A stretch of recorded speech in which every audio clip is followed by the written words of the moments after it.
და რა ყველას და მე ამ ვიდეოში გასწავლეთ თუ როგორ წავშალოთ ჩვენი კომპიუტერის ვირუსები. პირველი აი აქ შევდივართ.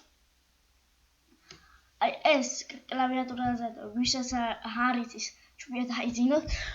ყველაზე იოლია და აი აქ წერთ run. აი ამოვიგდებს აი რაღაცას პირველივე იქნება და აი აქ წერთ პროცენტი უკაცრავ ჩიმშილა temp პროცენტი. მოწვევით OK-ს.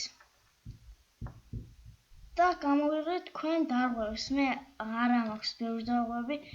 თავიდან პირველად რომ ნაყეთ ძალიან ბევრი მქონდა და თქვენ შეიძლება ასევე ბევრი გქონდეთ და წაშლით ჩვეულებრივად. აი აქ ჩვეულებრივად წაშლით და ერთი აქ მაინც უნდა ერთი დარჩება. აი ეს რჩება აქ. ზავსე წაშლილი იქნება თქვენი ვირუსი. ასე იზამთ რამოდენიმეჯერ და ვირუსდება და წაშლით და აი ასე. აი დავშალეთ ჩვეულებრივად. ეს არაფერი არ არის ვირუსებია უბრალოდ. კომპიუტერისთვის საჭირო არაფერი არ არის და ვირუსებია. თუ მოგეზონეთ ჩემი ვიდეო და ლაიქ და subscribe-ი გამოიწერეთ ჩემი არხი. მომავალ ვიდეომდე.